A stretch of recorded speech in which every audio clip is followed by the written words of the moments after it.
and Assalamualaikum everyone. Today, you are going to learn effective communication in an organization. You are with me, Nurin Nazia Adini binti Muhammad Syahidan, SFT 191H009KAYM as one of your trainers. Okay, effective communications is a process of exchanging ideas, thoughts, knowledge, and information such that the purpose or intentions is fulfilled in the best possible manners. It is the ability to convey information to another effectively and efficiently. So, do you know what is the process of communication? Do you have any ideas? Let's see the snap videos.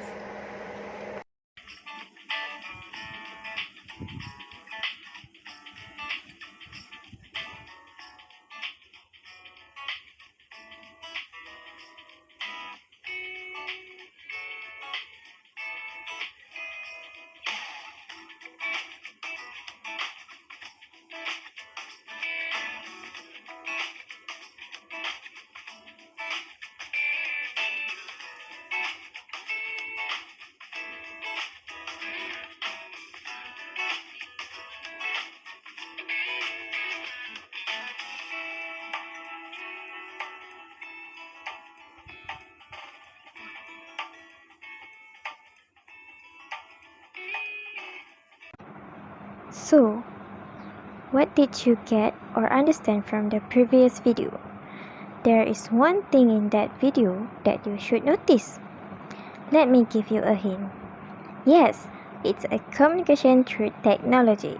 Using technology to communicate effectively among people is a new skill that not all workers have. Technology and digital communication have actually helped people with their communication skills and learning how to create messages that are understood in so many characters or less. So, you can use your technology to communicate to others. But don't forget to use appropriate words. 10 barriers to effective communication. 1. Physical barriers. These are such things as inadequate equipment, such as outdated computers, phones with poor signals, background noise, poor lighting, temperatures that are too hot or too cold, tangible items that may interfere with communication efforts. 2. Attitudes. Sometimes strong emotions like anger or sadness can taint your objectivity.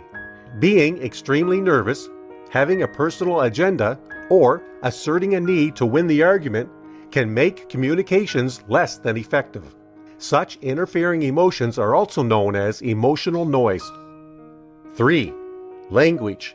This may seem like a minor obstacle, but even people who speak the same native language can have difficulty understanding each other if they are from different generations or different regions of the same country. Slang, professional jargon, and regional colloquialisms can hurt communicators with even the best intentions. 4. Physiological barriers. Ill health, poor eyesight, hearing difficulties, and pain are all physiological obstacles to effective communication. 5. Problems with structured design. Companies or institutions can have unclear organizational structures, making communications difficult. Bad information systems, lack of supervision, and employee training are also to blame for faulty communications. So, from the video, there are 5 barriers that was mentioned, which is physical barriers, attitudes, language, physiological barriers, and the problem with structured designs. Have you got it? If not, then don't worry, because there are still a few more barriers that need to be highlighted. Cultural noise. People sometimes make assumptions about others based on their cultural background and associated stereotypes. 7. Lack of common experience. It's a great idea to use examples or stories to explain or enhance a point. However, if others cannot relate to these examples because they do not have the same knowledge or shared experiences, then this tool will be ineffective. 8. Ambiguity and overuse of abstractions. Leaving things half said or using too many generalizations, proverbs, or sayings can lead to lack of clarity, which in turn lends itself to misinterpretation. 9. Information overload. It takes time to process large quantities of information, and too many details can overwhelm and distract the audience from the important topics. 10. Jumping to conclusions. Making assumptions before listening to all the facts can be problematic in the least and catastrophic at worst. Hi everyone! I will share 5 more points on communication barriers. The first point is cultural noises. What is cultural noises? Cultural noises refers to barriers and impediment to successful communication among people to different cultures. It is due to people have various backgrounds and associates with stereotypes. Second point is lack of common experience. Lack of common experience between other people and you is probably the greatest single barrier to effective communication. Communication can be effective only to the extent that the experience, physical, mental, and emotional of the people concerned are similar. Third point is ambiguity and overuse of abstractions. The higher the level of abstractions, the more difficult it becomes for the receiver to visualize exactly what the sender has in mind. Similar problems arise from the overuse of ambiguous or vague terms. Next, information overload.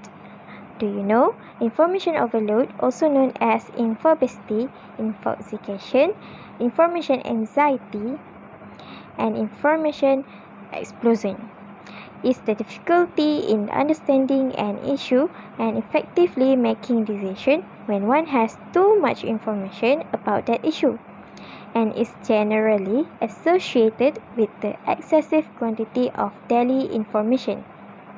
Definitely not good.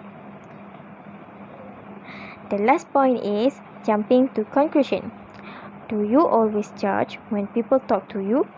Better stop it now. Jumping to conclusion is a psychological term referring to a communication obstacle where one judges or decides something without having all the facts to reach unwarranted conclusions. That sounds terrible. Have you taken note and understand the barriers to effective communication? If yes, I wish you luck. Hi, did you clearly hear what 10 barriers in communication is? So, let's go through in my session. But at first, my name is Nur Aziza binti Ramli and my metric number SFT191-005KAYM. Before I go deep in my session, let's we see this video first. Communication is everything, from making sure that everyone is on the same page to motivating colleagues towards better productivity. Here are some reasons why effective communication is so important for management. Effective communication helps to enhance your problem-solving skills. Communicate and collaborate to address changes, resolve differences, and explore potential solutions. Managers who communicate effectively are better motivators and can more easily create the type of collaborative atmosphere that any business needs to survive. Effective communication helps people understand what they're supposed to do and why they're supposed to do it, which goes a long way towards increasing productivity.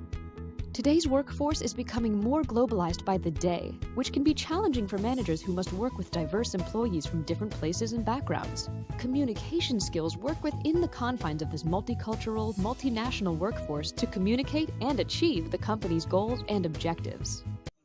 Thank you for spending your time to see that video until the end. So, did you get something? Did you get the information? Why effective communication is very important? What? You didn't get? So let me tell you. First is problem solving. Solving a problem within the organization with others employees requires teamwork, coordination, and effective communication among them. Using a good communication skills can help organization to find solution easily. second is a breakdown barrier. Barrier may lead the message becoming distorted. Effective communication involves overcoming this barrier and conveying a clear, concise message.